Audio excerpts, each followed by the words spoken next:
Hi guys, today we are going to make some pretty little paper gift boxes, and to do this you will need a sheet of paper. That's it. These are literally the simplest thing. If you are using anything other than this is cheap kids craft paper, gift wrap paper works brilliantly, but if you're using anything sort of thicker than this, a set of scissors would also be helpful. I'm going to put on a little bit of decoration on mine today. If you want to decorate them, obviously glue, glitter, buttons, shells, whatever you want. But to do the basics, literally this is all we need. Okay, all boxes come with a bottom and a top. So to start, we are going to literally half our paper. Now, in order to get a different size bottom to top, you want one slightly smaller than the other. So we're not going to fold this directly in half. We're going to make one slightly bigger than the other. Okay.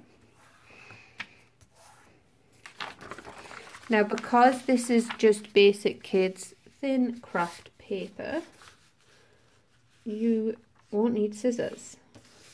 And you will be able to tear along your folds, which I actually think is a lot easier. So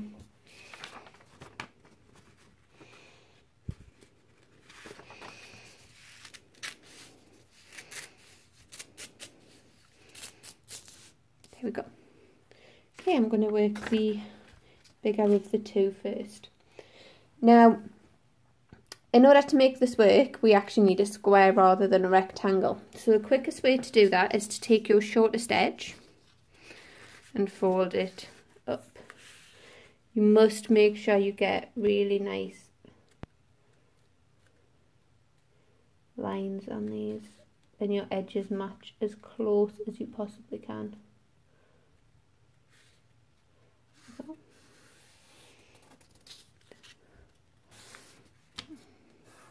It's a little trickier than normal when you're having to work around the camera. I really should give myself a manicure for this. I've been in the garden. I'm not just filthy. Okay. Now, in order to get this square, we're going to take this extra bit and we're going to fold it as if you would when you make paper fans. And make sure it is right on the edge. It should be square there. Of that. There we go. And again, make sure your folds are nice and tight. Fold this back.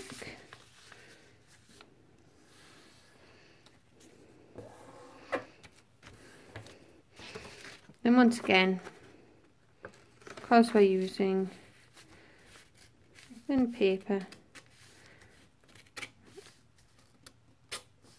crease tear should give us a nice clean edge. And there we have our square to start with. Okay, so we've got the square. Now what we need to do is, first of all, fold it in half twice. So our first fold is going in. Like I said, you have to be really careful with your edges on this.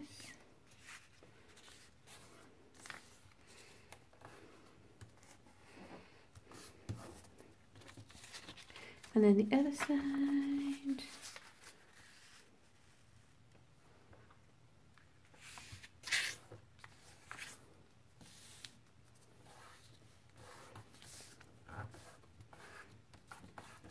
Okay. Then you have sort of a window there. Okay. Now what we're going to do is we're just going to fold each of the corners into the center.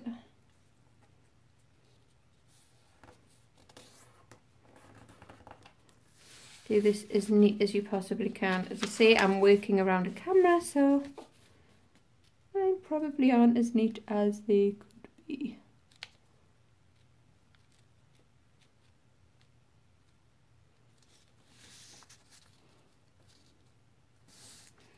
There we go.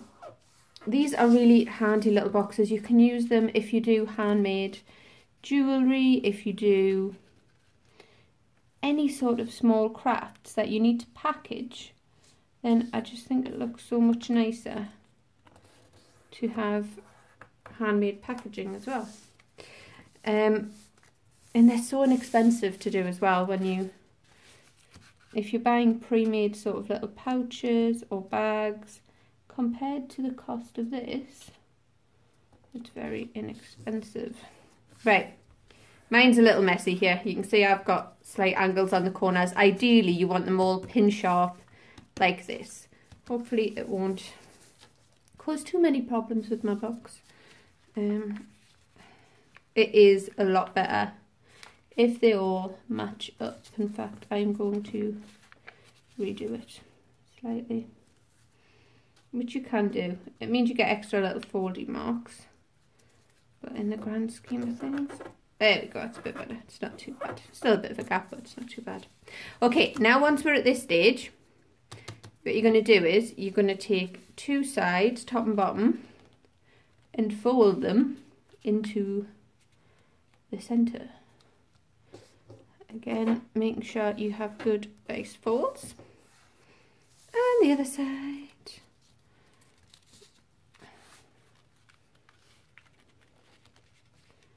We meet.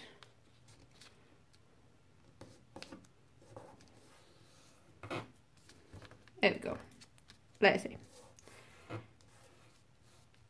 So this is what you end up with at this stage. As I said, yours will probably look a lot neater, especially after you've had a few practices. Now, what we're going to do is we're going to flip this right open on two sides. You want to make sure the two creases that you can see there are running top to bottom, yeah? So not like this, side to side, not top to bottom, yeah?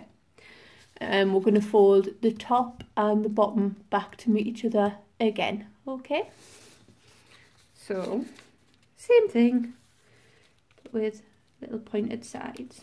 Now, once you get the top one in there, yeah,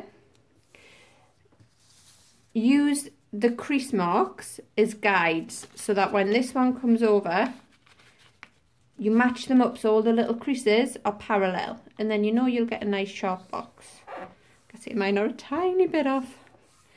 Now, to make sure our folds are sharp, we are going to take this, we're going to fold one up there, and again just make sure we're pressing on that crease, and we're going to flip it around, and we're going to do the same again.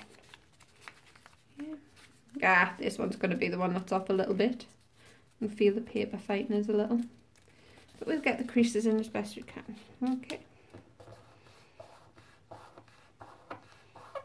Okay, now this is where the magic happens.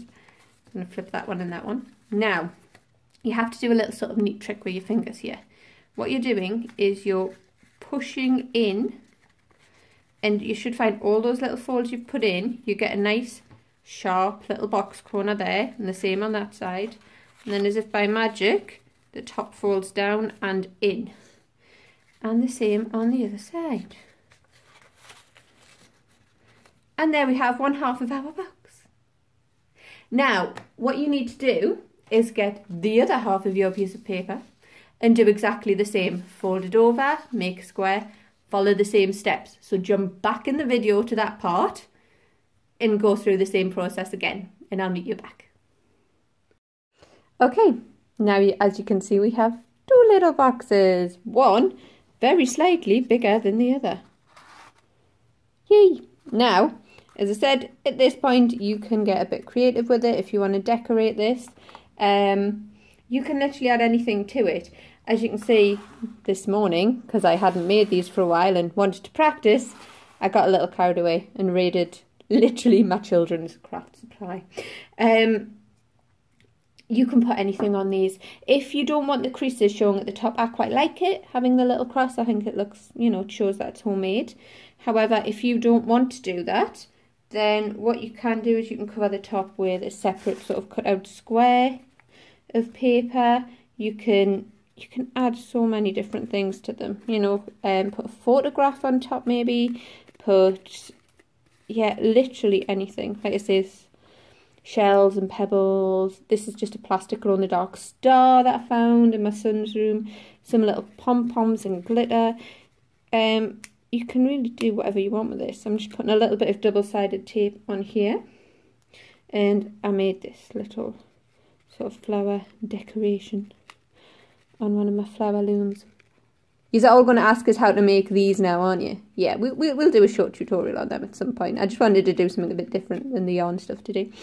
And there you have it. That is it. That is your completed little gift box. Go make lots of boxes. They are a bit addictive. Have fun.